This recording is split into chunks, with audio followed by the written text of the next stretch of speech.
Hola a tots, serial killers en potència. Jo sóc la Jan. I jo sóc la Maria. I estàs escoltant... No sóc un serial killer.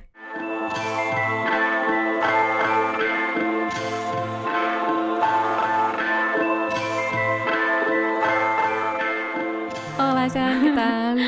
Ai, molt bé. Bueno, no he fet res per Halloween. Oh, molt malament. Ja, Jo sí, jo crec que he guanyat la competició dels veïns de Halloween. No hi havia competició, però l'he guanyat. Personalment. He fet una aranya d'1 metro.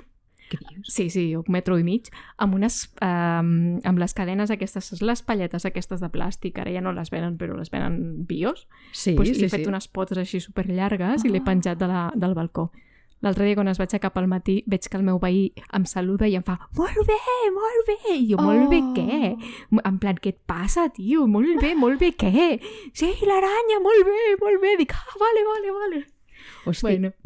no has fet lo del reproductor enfocant a la finestra? No, perquè no tenia tela per fer-ho. Però bueno, he penjat una aranya clar. gegant, he penjat amb trapillo una mena de telaranyes així com blanques i he fet el gos de Pesadillas de Navidad. Sí, Amb la el llumeta. Cero. Bueno, m'ha quedat una patata, però és igual, es reconeix que és ell. I estan tots els veïns que quan passen els nens estan en plan, hola, mira, un gos fantasma! Oh, que bonic. Res, estic molt contenta.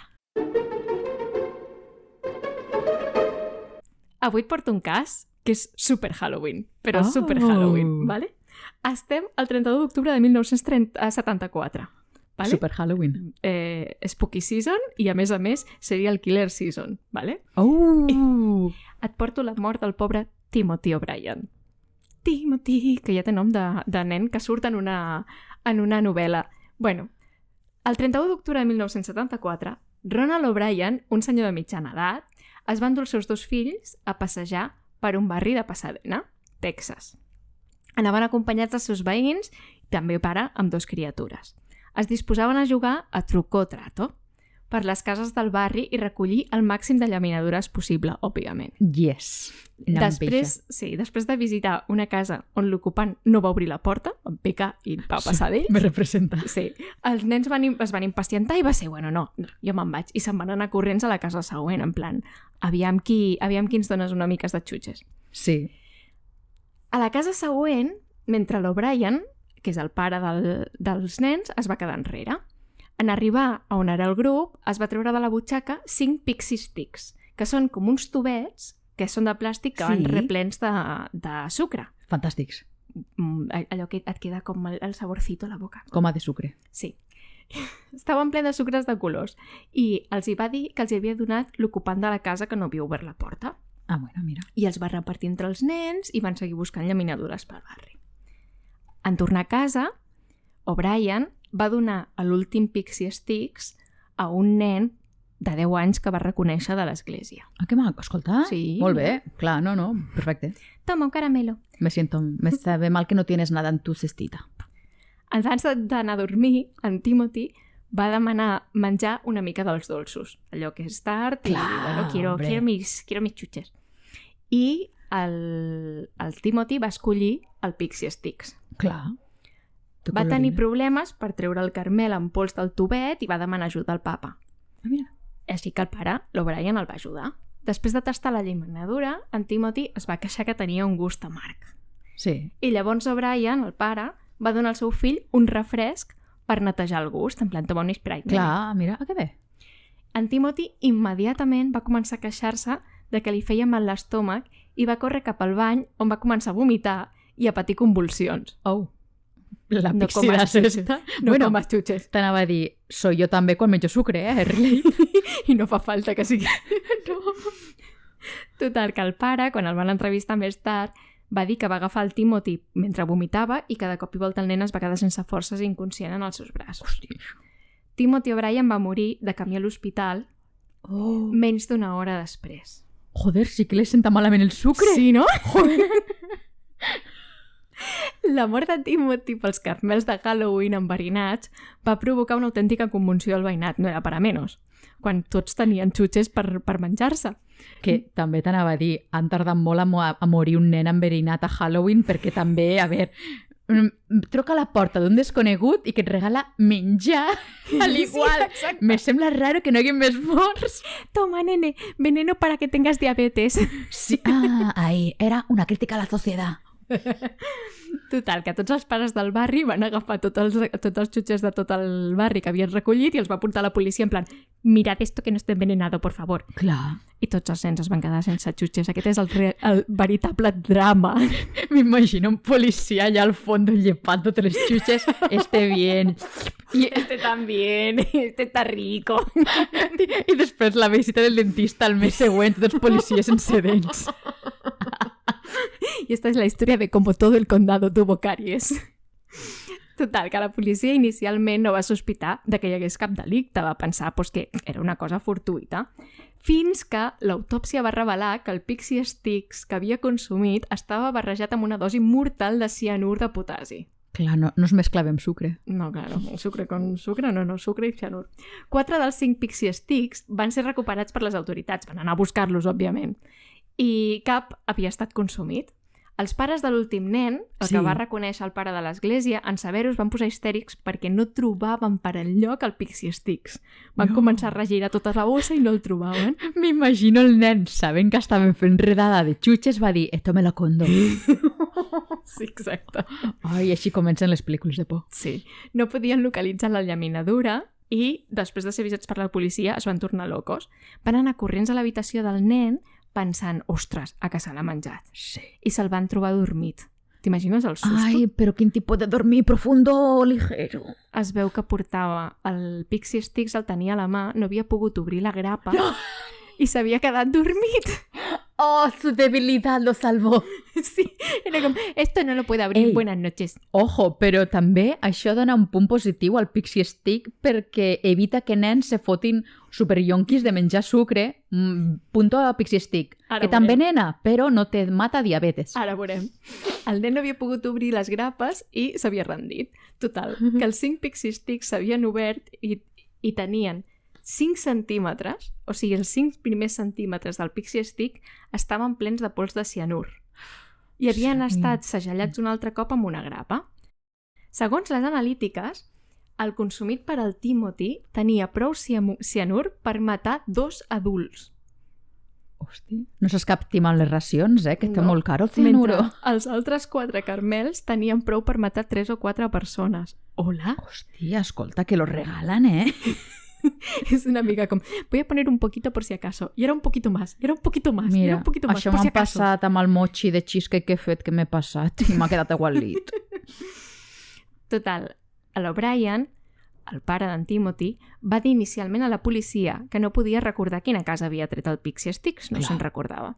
També va dir que en Timothy havia escollit ell mateix aquella llaminadura aquella nit. La policia va començar a sospitar que alguna cosa no quadrava en aquell testimoni perquè, segons el seu veí, només havien estat per 2 carrers de la ciutat i no era suficient l'excursió com per no recordar-te d'on havies tret això. Era del Sí. pal, però si solo has hecho 2 calles, ¿cómo no te vas a acordar? Les seves sospites van augmentar encara més després d'interrogar pels carrers en qüestió i fer inventari de les llaminadures. En plan, a ver, ¿tú qué has repartido? Clar. Dame las bolsas vacías. Exacte. I es van donar compte que cap de les cases dels 2 carrers havien repartit Pixie Sticks. Hombre, també estic pensant si sóc jo el que ha donat el Pixie Stick. Tampoc no ho Tampoc diré, sí, hòstia, mira que Oh, jo en no. tinc de Pixie Stick. No. Del Ni pal. content, ni Grapa, content. que és una grapa. Nunca he vist una grapa. No sé què és una grapa en mi vida. O'Brien va afirmar que no se'n recordava de quina casa era i que el propietari només havia tret la mà, li havia donat els Pixie Sticks i havia tret un braç pelut. Era un hombre lobo. Havia tret un Sí. braç pelut amb un munt de Pixie Sticks, no? Mm. La casa era de propietat d'un home anomenat Courtney Melvin, perquè després de passejar 3 hores per allà ja es va cansar i va dir vale, ha sido esta casa. Ok, no me deis más el muermo. Sí. Melvin era controlador de trànsit a l'aeroport i va declarar no haver tornat a casa de la feina fins a les 11 de la nit, amb la Clar. qual era impossible que estigués a casa. La policia ho va acabar descartant perquè 200 persones a l'aeroport l'havien vist entrar a treballar i sortir de treballar, amb la qual era completament impossible que el braç pelut fos d'ell. Me parece que... Ai, espera un moment, m'imagino, però la policia tocant a la porta i saps com el conte aquell de la rateta presumida? No sé, un d'aquests que sol treu la cama per la porta, pues del pal sol treu la maneta, del pal enséñame tu brazo, i treu la maneta, està depilado, no és el culpable. Ai, que bo! Total. En el transcurs de la investigació es van revisar les comptes de la família i els deutes que podien tenir, perquè no tenien cap pista de res. La recepta d'un conflicte, aviam si hi havia alguna cosa més profunda aquí a la família. Es van assabentar que Ronald O'Brien, o sigui, el pare d'en Timothy, tenia més de $100,000 en deutes. El que ara seria $500,000, més o menys. Vale? I tenia un historial d'acomiadaments de la feina en les que havia estat treballant. En els últims 10 anys havia estat a 21 llocs de treball diferents i no havia pogut conservar-ne ningú. De fet, en aquell moment de la detenció, se sospitava que era culpable d'un robatori a la seva feina i que estaven a punt de fotre'l fora un altre cop. Hòstia, almenys, mira, el gos li donava bé. Sí, no? Aconseguir nova feina, escolta, aquesta economia d'avui en dia. És veritat. Que m'ensenyes el currículum. El seu cotxe estava a punt de ser embarcat. Havia incomplert diversos préstecs bancaris i l'habitatge familiar havia estat requisat oficialment, tot i que encara hi vivien. Oh. La policia va descobrir, agárrate, que O'Brien havia contractat pòlisses d'assegurança de vida pels seus fills. No hi ha cosa més rara que fer una pòlissa d'assegurança de vida per un nen. Bueno, amb la de sucre que menjaven, pues ja està bé que els hi faci aviat perquè van dir, estos me duren 2 dies.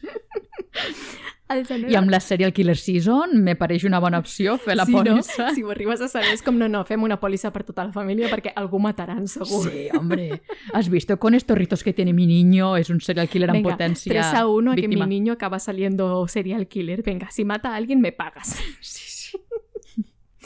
Total, que en els mesos anteriors, del 74, a la mort d'en Timothy, havia contractat pòlisses d'assegurança de vida de $10,000, que és el que seria ara 54.000 euros més o menys, vale? Pels 2 nens, per l'Elizabeth i per en Timothy, que eren els 2 germans.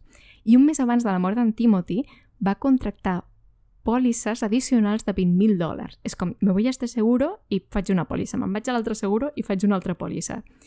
I totes les asseguradores li van recomanar no fer-ho, perquè no té cap mena de sentit, no se't morirà el nen està sa, no té cap patologia, no té res. Clar, hasta que se muere y aquí no me paga nadie, no me mintáis. Sí, el total de pòlisses pujava a $60,000. O sigui que escolta, estava esperant el dinerito. M'estic replantejant la motherhood, No. No. Fin, te puc fer una... Bueno, li puc fer també una assegurança al fill. Sí, també pots fer-ho, és veritat. Per si acaso. Bueno, la dona d'O'Brien, o sigui, la mare d'en Timothy, va sostenir que no tenia ni punyetera idea de les assegurances, però va declarar que li havia estranyat molt que el seu marit es tanqués el dia després de la mort d'en Timothy a dins de l'estudi a parlar per telèfon tot el dia.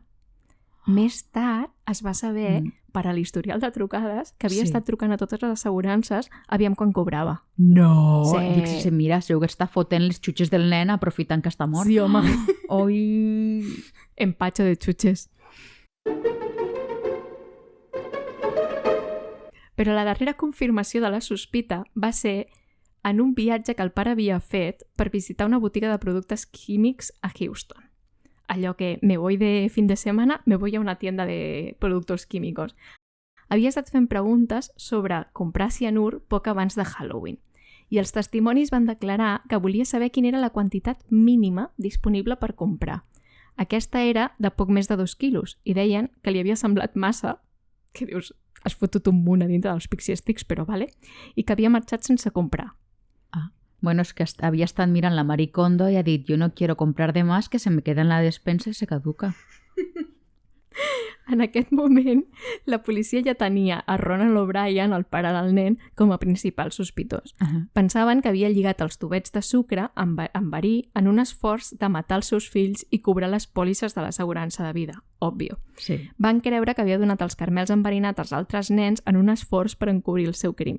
Es como, me mato a este, pero es que además mato al otro y así no es culpa mía. Perdona. Bueno, abans d'arrestar-lo, la policia el va interrogar repetidament i sempre va dir que ell era innocent. tot el rato va anar dient que era innocent, que era innocent, que era innocent. Encara que la policia mai va descobrir quan o on O'Brien va comprar el verí, finalment va ser arrestat per l'assassinat de Timothy el 5 de novembre del 74. Va ser acusat d'un càrrec d'assassinat capital i 4 càrrecs d'intent d'assassinat. O'Brien es va declarar no culpable de tots 5. Clar. I ara anem al judici.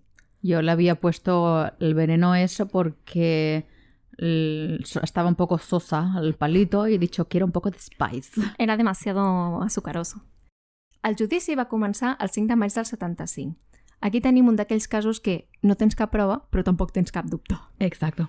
Durant el judici, un químic que coneixia O'Brien va declarar que a l'estiu del 73 O'Brien es va posar en contacte amb ell preguntant sobre el cianur i quina quantitat seria fatal 2 anys abans. Bueno, es que por curiosidad, la vida. Es curiosidad, mira, te llamas precisamente, Sí. es curiosidad. No había Google. Un venedor de subministraments químics també va declarar que O'Brien li havia preguntat com comprar cianur. Amics i companys de feina van declarar que en els mesos anteriors a la mort de Timothy O'Brien va mostrar un interès inusual pel cianur i va parlar de quan necessitava per matar una persona. No l'interès normal de cianur, era una mica més allà, més inusual. No el de persona de calle.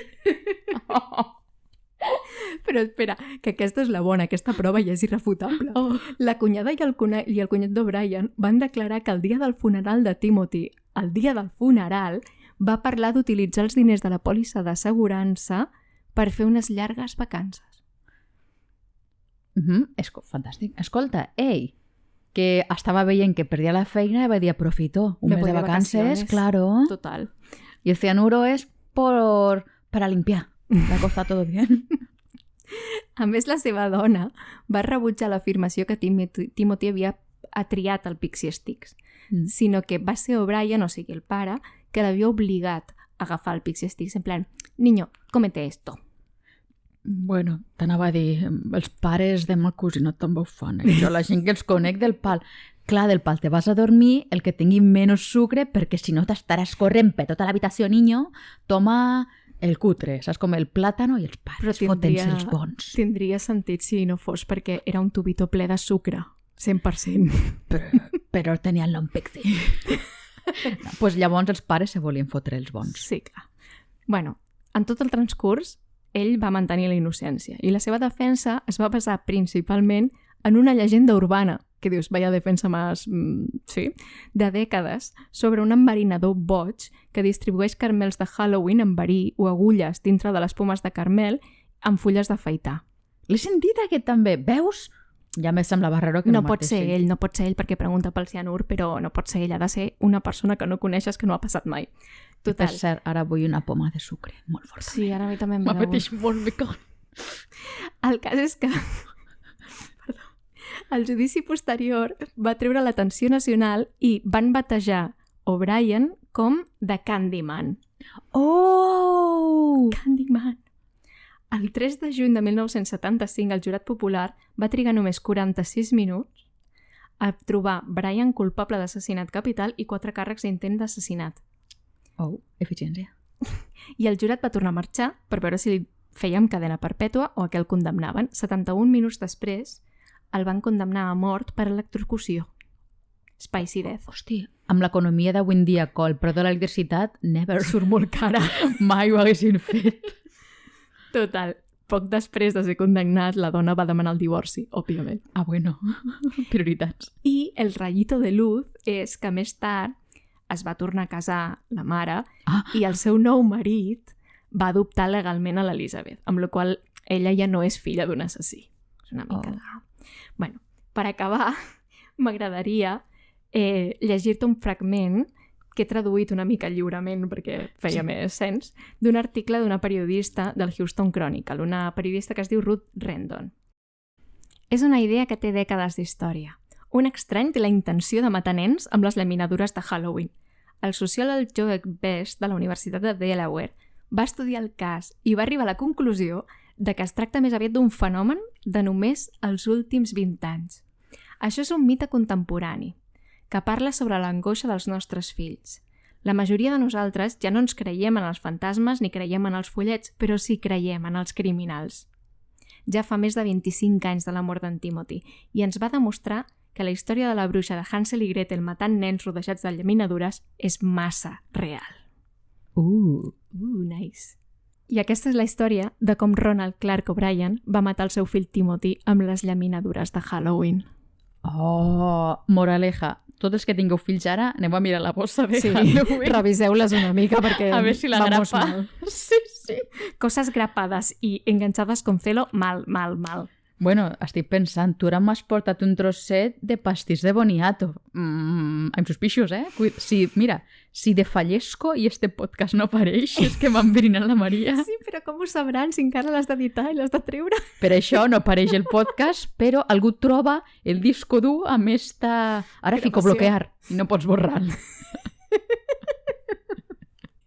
És que jo crec que al final tota aquesta història és una mica com cosetes de diferents històries d'aquestes folclòriques, no? En plan, trec la maneta i veus que hi ha pelos, tanca la porta i després hi ha el dolent que està enveneninant amb llaminadures i els nens que van i que volen xutxes. És sempre el mateix. Sí. Ara estic pensant de que... A veure, ara estem gravant és diumenge, en teoria Halloween crec que cauen dilluns, 31. Demà. Sí.